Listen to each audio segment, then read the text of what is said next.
अक्रूर आगमन। हे आदिशेष की शैया पर शयन करने वाले भगवान, तदनंतर जब कंस ने नारद के वचन से सुना कि आप ब्रज में रहते हैं, तब उसका हृदय विदीर्ण हो गया और उसने गांदिनी के पुत्र अक्रूर को बुलाकर आपको धनुर्यज्ञ के मिस मथुरा ले आने भेज दिया। अक्रूर तो आपके भक्त थे, कंस के डर से आपके दर्शन के उत्सुक होने पर भी बहुत काल तक आपको देख न पाए थे। अब तो राजा कंस के आदेश पर ही आपको देखने के इस उद्यम से वे अत्यंत आनंदित हुए।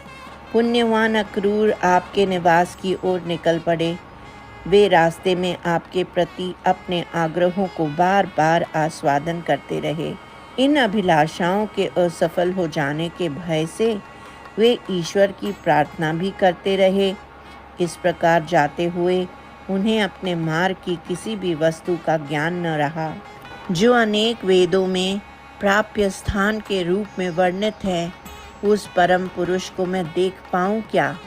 उन्हें स्पर्श कर सकूँ क्या? गले लगा सकूँ क्या? वे मुझसे क्या कहेंगे? मैं उन्हें कहाँ देखूँगा? इस प्रकार सोचते विचारते और आप में तन्मय हुए उन्होंने अपना मार्ग काटा। हे कमल नयन भगवन, उन्होंने फिर क्रम से उस वृंदावन में प्रवेश किया जो आपके चरणों के पड़ने से पवित्र और शिव, ब्रह्मा एवं अन्य देवों के लिए वंदनीय था। वे उस समय किन किन अवस्थांतरों में न पड़े, मानो आनंद सागर में डूबे हुए हों और इसलिए सुध बुध खोए हुए हों। अक्रूर ने वृंदावन में उन स्थानों पर वंदना की जहाँ आप विहार करते थे। उन धूलियों में लोटपोट हो गए जो आपके चरण के चिन्हों से अंकित थीं। हे परमात्मन, क्या कहूँ, उन दिनों में भी कई जन थे जो आपके भक्त थे, लेकिन अक्रूर जैसी भक्ति विभोर पुरुष विरल ही थे। अक्रूर ने संध्या के समय गोकुल में पहुंचकर उन गोप भवनों को देखा जिनमें आपकी कथाओं की गीतामृत कानों का रसायन बनकर व्याप्त हो रहा था। वे आनंद की नदी द्वारा बहाए हुए से आपके भवन के पास पहुंच गए। हे भगवान, आप उस समय गायों के दोहन को देखने में तत्पर थे। अपने श्रेष्ठतर भक्त अक्रूर की प्रतीक्षा करते हुए से खड़े थे। आपके साथ बड़े भाई बलराम भी थे।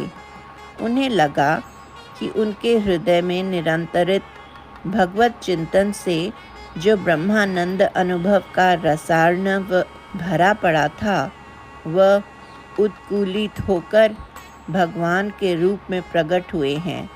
अर्थात भगवान कृष्ण का स्वरूप ही अक्रूर के हृदय से बाहर निकला हुआ वही परमानंद समुद्र था।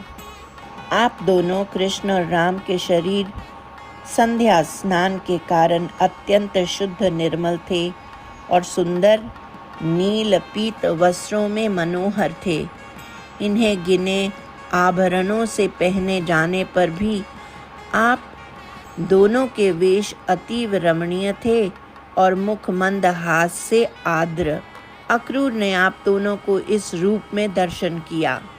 तदनंतर दूर से ही रथ से उतरकर नमन करने वाले उस भक्त श्रेष्ठ को आपने उठाया और बड़े हर्ष से गले लगा लिया तथा परिमित अक्षरों वाले शब्दों में कुशल पूछ लिया।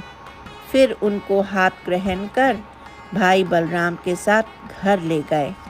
आपने पिता नंद के साथ उस यादव अक्रूर की बड़ी आदर से पूजा की। फिर उनके द्वारा कही हुई धनुर्यज्ञ की बात सुनकर आपने गोपों को राजा का आदेश सुना दिया और उनके अक्रूर के साथ नाना प्रकार के वार्तालाप करते हुए सारी रात बिता दी। वह छली चंद्रा के घर में रहकर विलंब करता है अथवा चंद्रभगा के, राधा के या मित्र वृंदा के। इस प्रकार गोपियां रात की आपकी उपस्थिति कहाँ है, इसे लेकर शंकाएं प्रकट करती हैं। वही आप, हे गुरुवायुर पुरेश, मेरी रक्षा करे। सर्वत्र गोविंद नाम संकीर्तन, गोविंदा गोविंदा।